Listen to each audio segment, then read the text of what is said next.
What's up, everybody? It's your boy, Hermit the Broad.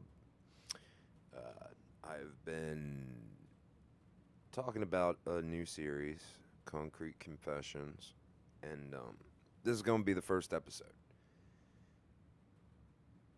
With that being said,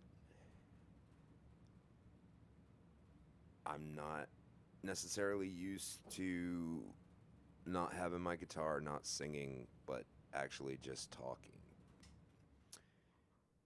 I don't do that very often, but we're going to do it for this because I would actually eventually like to get a GoFundMe or a crowd fund to get a hard copy of Concrete Confessions made in the future. So this first story, it has to do with my girlfriend, fiance. You know, I don't necessarily probably want to say her name, but we were together for I'd say 7, 8 years, maybe. And I lived with them for quite a bit of time uh, after my grandmother died, and I didn't really have anywhere to go because there was no plan. Um, so I was living with her and her dad. Eventually, her dad he gets a friend, girlfriend. I don't know. He gets this female friend. Uh, and basically, I'm working up the street at a vet, coming home, and I have to change my clothes because I don't want to get my dogs and whatnot sick. And I've always been the type of it, I don't care as long as I got underwear on. I'm not worried about anything. Um, but I talked to my girlfriend about dad's girlfriend, like coming in at awkward times when I'm like in the middle of changing and stuff. And I guess either she, meaning dad's girl, or dad himself got pissed about it. So I guess he kind of confronted us like, who the hell you think you are? You don't. She ain't after you. You ain't got shit. Blah, blah, blah, blah, blah. Like, dude, I never even wanted any of it. He was like growling, like growling at the bowl. You know what I mean? Uh, so eventually, between the turmoil of that and my girlfriend and his girlfriend, she's not gonna admit it, but it was lady of the house type shit. And my girl wanted to be the main bitch of the house, and her dad, I think he was tired of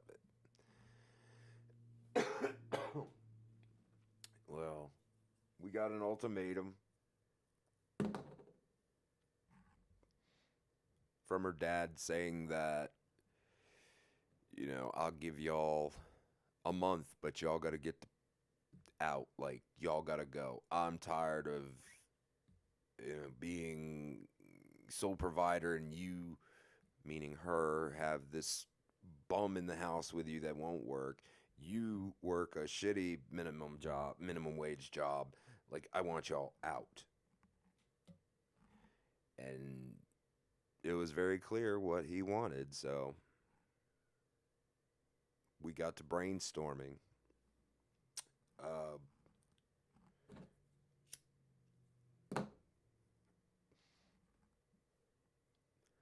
so she goes, it might even have been the same night. I don't remember now, but she gets on the horn with a bunch of people, friends, like because I don't have any friends. I've never had more than like two friends at a time.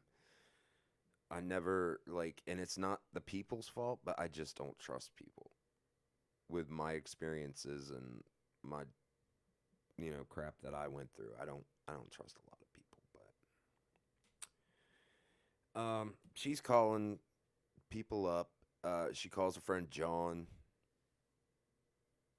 and we're sitting. Her and I are sitting in her room drinking and trying to figure out, what we're gonna do, and we're both half drunk. She's talking to John, and I don't even give a fuck now. Like John had a big fucking problem with me. He wanted me fucking gone so he could have her. He always wanted her, always liked her, all that. He could not stand my ass. Well, she's on the phone with him, and he comes up with a crackerjack fucking idea. My girlfriend can stay with him, but I'm not. I was like, are you fucking kidding me? But no, he's not kidding. And she got off the phone, and I was like, so what are we gonna do? She's like, I'm going to fucking move with John. You should have known this was happening. You should have knew this day was gonna come. See why I have trust issues? After a girl tells you forever, like for years, and then yeah. Uh, yeah. So she got okayed to move in with John, and they hammered out the details and shit like that. So the moving day came, and it was kind of bittersweet. Her cousin was there. He had let me borrow a guitar at some point because mine was busted up, and it was, that was admirable of him. I've always respected him. He knows who he is, but um, to talk to him and just like get cold shoulder, especially at one point, not even a year ago, he's saying, "Don't ever change, and you're the salt of the earth." I didn't even never hear that before, but he told me that, and I found out what it was, and I was like, "Holy shit, that's cool." Nobody's ever said that about me, but you know, he got her loaded up. Um, some of my clothes actually went with her because I couldn't carry all my shit. My idea was to like get a guitar, and which I had one. I had a EJ Epiphone Jumbo, and she had bought it. She bought it for me. It was a gift.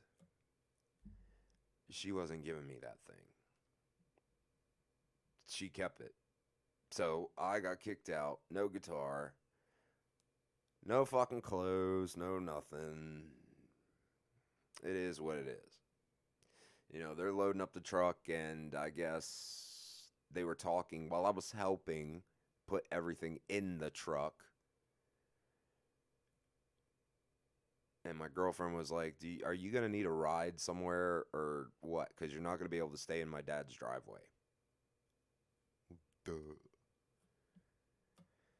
So they give me a ride. We go down to St. Charles, which is Waldorf Plaza. There's a liquor store, there's a grocery store, there's many a places I could work. At least there's people. Um, which is probably only one of the only times I ever was excited to see actual people. But I'm sitting there, and nothing's catching, nothing's working. Nobody's giving me any money, so it's yeah. I have a prepaid phone, which is essentially the most valuable thing that I fucking have at this point on the street. Well, I know some folks that, like me and like my music and help. And I say help because it is what it is at this point. I'd rather not even talk about it. But I called my friend uh, Scott.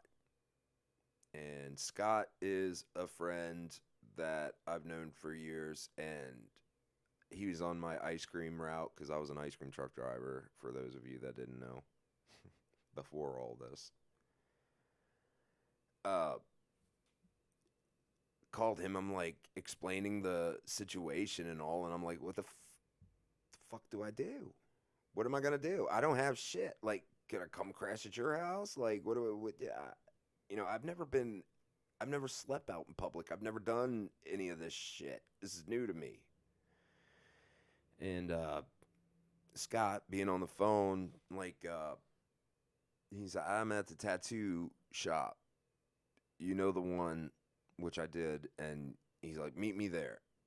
I've got an idea that may just work, and it must have been fate.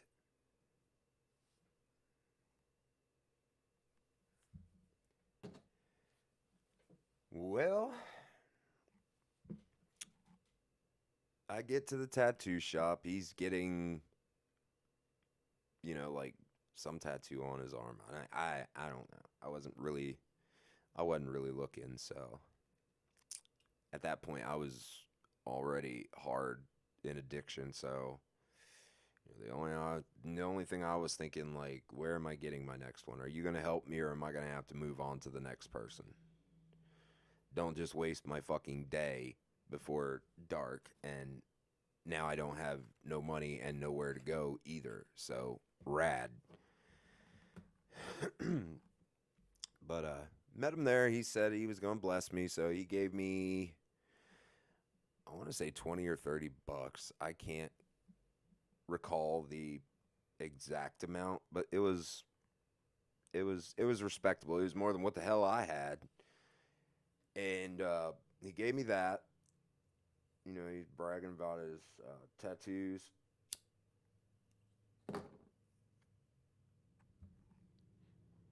I don't really care.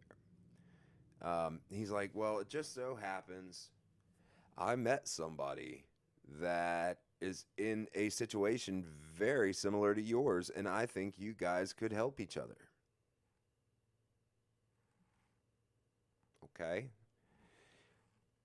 So this boy is homeless. He has nothing but a truck. He has a truck that he sleeps in. However, this was a Friday.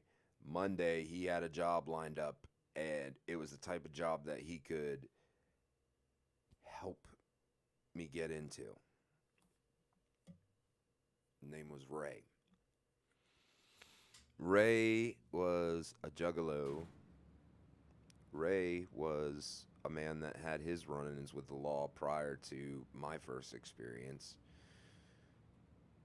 But at this point, I'm weighing out, the options and everything. So I'm like, do I go with him? I got 30 $20 and this dude said I could sleep in his truck. It's probably better than sleeping on the ground. I've never slept on the ground, so we'll go with this. So we finish up at the tattoo shop, and Scott gives us a couple packs of home rolled cigarettes to keep us going, so we don't have to waste money on cigarettes, and we just keep doing what we do.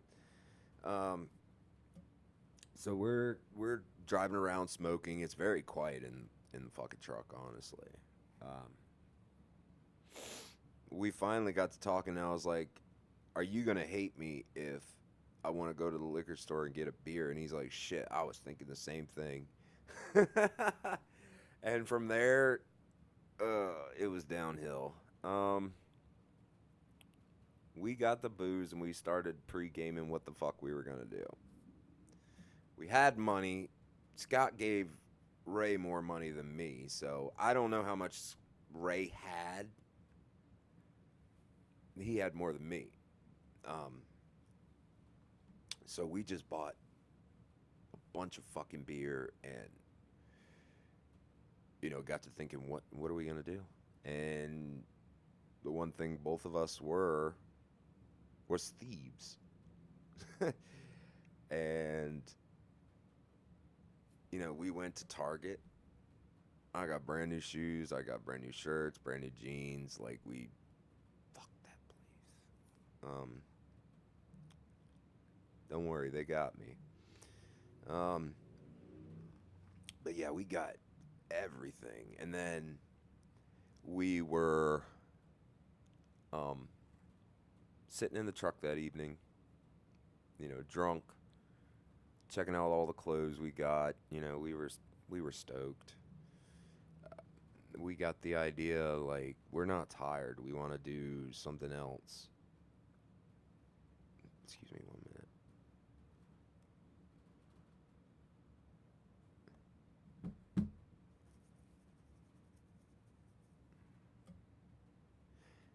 Yeah, so we were trying to figure out what else we were gonna do because neither one of us were tired.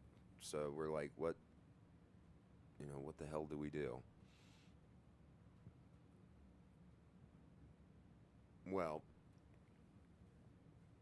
drunk, we were sharing stories, and I shared the story of a band.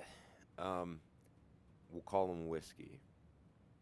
And they told me, yeah, dude, come to our show and, we'll pull you up on stage and you can play bass with us for a little while. Our bass player will sit out and, we'll see because we need a new bass player and you're awesome and blah, blah, blah, blah, blah, blah, blah, whatever. That day came and went and they ignored me and I stormed out and I was pissed. Ray's like, "Fuck it, let's go there. Are they at the bar like tonight?" And it just so happened, yeah, they were doing Saturdays at Memories almost every weekend, and we're like, "Fuck it, let's go." Keep in mind, we're both drunk as fuck, like, yeah, like really obnoxious, really can't stand on our own 2 feet, and ugh. We make it in to Memories. Whiskey's on stage. And I'm sitting there, like, I'm kind of in the back because I don't, want to be, too much in the front. Um, but at one point, Ray, like, pushed us towards the front and we started moshing and stuff. We were the only two there moshing. And, I could tell that it was messing with the singer, who was the dude that told me I was going to be able to be on stage. And we did that. He told us to calm the fuck down and go sit down and have a drink, blah, blah, blah. And, like, we did. We did for a little while. I was still kind of pissed. So we sat in the back and we listened to a couple of their songs. And then I got to feeling myself because of the alcohol and shit. And I'm sitting in the back. He's up on the stage singing, the singer. And I'm louder than him in the back, and people are turning around to look at me, sing drunkenly versus this dude, and he is getting pissed. But we did that. That was fun. That made me feel better. I think we went back to a store and we stole a bunch of more shit because that's what we did. And I think at one point he went in and punked a bottle and fucking stole a bottle. I was like, oh my God, we're going to get in trouble. Holy shit. But I didn't really care personally. I mean, my girl left me. I didn't have shit to my name still. You know, what am I supposed to fucking do? Let me go have fun. What the fuck is the worst that could happen? So, we finally got to sleep that night after doing everything. And we woke up. He might have woke up before me. I don't know. We had a beer. We split that. And he's like, I got an idea. Come with me. We had parked at a La Quinta or La Quinta Inn.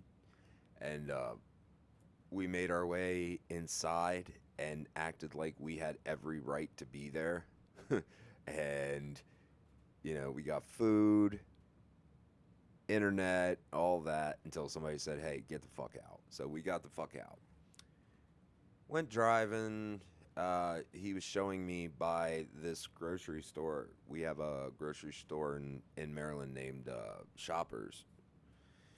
And he was showing me if you do certain things to the payphone, even though it's broken, it'll still work for you. Because, you know, I have a prepaid phone, but it's not going to last forever.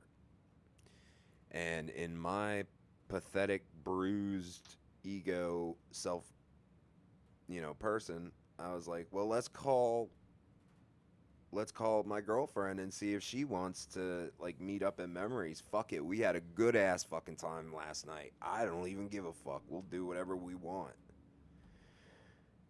And we did. And so our plan for that day, get as much booze as possible to pregame, get fresh kicks and clothes. I'm going to steal her a gift. And this evening's going to be awesome. Her cousin Mike's coming. Like, everything's going to be, nice. Maybe I can talk sense into her, or maybe I can beg forgiveness for something. But, I always feel like I need to beg forgiveness on shit. It's kind of sucky. Um, so yeah, that was our Operation Badass. Like, we went into Target, uh, and again, shoes, belts, wife beaters, hats, like whole 9 yards. We got a whole outfit apiece and then some. And I got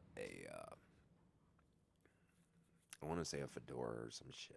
But, so we get done doing that, and then I talk to Ray, and I'm like, "Fuck, I ain't getting nothing for my girlfriend." He's like, "Well, let's fucking go to this department store." Uh, fuck, Kohl's. Let's go to Kohl's. And Kohl's is just, it's a mall store. It's like Macy's or Penny's or anything like that. Uh, Maybe a little more biased towards younger demographic or something. I don't know, but we went there. Fucked out of our ass from the bottles or the bottle he punked. And we're in there and he's like, "All right, we're going to split up.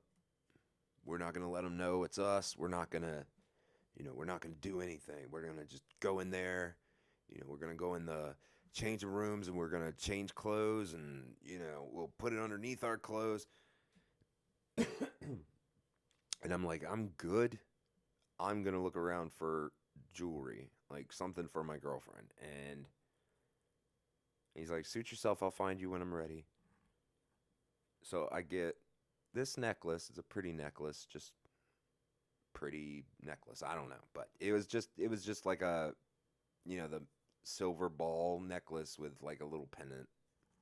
And I put it on and put it around my neck, and uh, I think I was just walking around and contemplating, going outside because it seemed like people were watching us, and I was like, eh. So shit started getting hectic.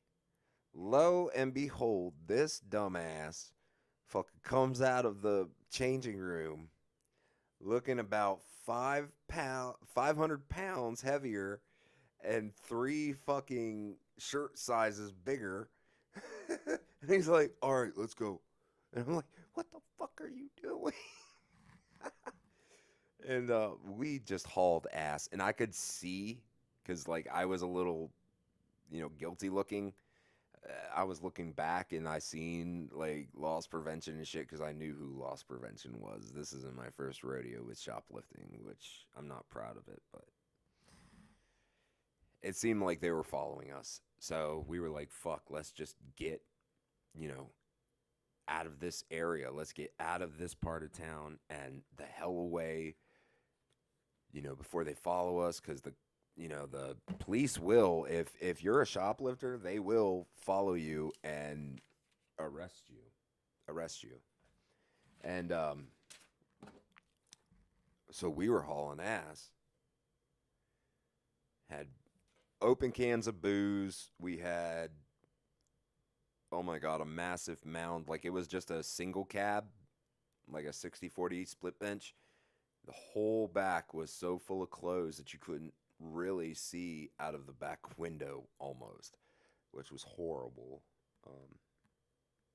So at this point, we're both tweaking. We're like paranoid. It's like something's going to happen. These dudes saw us. What are we going to fucking do? So we get to going. We sit at a red light and we're thinking and talking and blah, blah, blah, blah, blah. We see a cop car, but we're like paranoid. We're like, oh shit, what are we doing? But no lights on. So we're like, we're good. Surely we're fucking good. We have to be. Whoop, whoop. We were looking at the one over there. There's another one coming to fucking cut us off over here. And he's like, pull over in the Target. And we sure the fuck did. And Ray's like, dude, I need a huge favor. I need you to tell them it's yours, bro. Tell them it's yours. Like, I'm gonna go back to jail. And I'm like, what? Like, what the fuck are you talking about? It's not yours. Why would I tell him it's mine? Like, I've never been in trouble outside of like a speeding ticket. And I'm going to tell him it's mine? No. So we're sitting in the truck and he's yelling. And I'm like, you are a dumb son of a bitch. And I'm yelling at him. Like, I'm pissed. Lo and behold, like, I look at the side mirror right about there, and I see it's this bald-headed, like, dark-skinned guy coming up, and he has the gun like that, and he's like, don't you move! Get out of the car! And I'm like, what the fuck? Finally, they get up to the car, they pull us out and everything, they holster their guns. They know I'm a little baby back bitch and I'm ready to sing to the fucking choir. Because I'm like panicking. I don't know. This has never happened to me before. And you're like, who's that guy? Ray. Where you know him from? Friend. What were you guys doing? Sitting in the truck. Doing what? Waiting for Monday to go start work. That was what I was told. So I'm just chilling with this kid that's a piece of shit, just like me, and we're just cruising around waiting until Monday to, get a job. But lo and behold, I'm in the same boat as you are, officer. I have no fucking clue about this whole situation. And he's like, well, whose clothes are in the back? Ours. Just stuff we accumulated. Why has it got tags on it? I was like, they never charged us with any of the clothes. They wanted him. Well, I don't want to go too much into it. He had a big record. Let's just say if you Googled his full name, he's front page. And for nothing good. So they lock us, handcuff us. I'm in one car. He's in the other car. They got us separated. And he's like mouthing stuff to me from the cop car. And I'm like, I don't. And like, whose idea was this? I was like, his. I had no fucking clue. I could tell you my friend Scott, who told me this dude. Like, I have an alibi. It was like, yeah, right. Well, we still got arrested. They put me in one car, they put him in another car, and we, went to the Charles County Detention Center, which that was the first time, but I have some crazy ass memories of the Charles County Detention Center. So they put us in there. I'm freaking out. I don't know what's going on. And he's over in a corner sleeping. Like, he absolutely does not care. He's been in this before. He's not worried. And he's like, dude, just calm down. It's, they'll let you go. And I'm like, what if they fucking don't, Ray? You already tried to put it on me. Like, I'm getting pissed about all this, and you are completely fucking chill about it. Before I knew it, he fell asleep. I heard my name being called after, pacing our cell all night. And I went before, I guess, judge. I think that's a judge. I don't know. The dude on the video camera, and, he decides your fate. It's judge. He didn't recognize my name from anything. He, asked me a couple questions regarding my situation and how this all came about.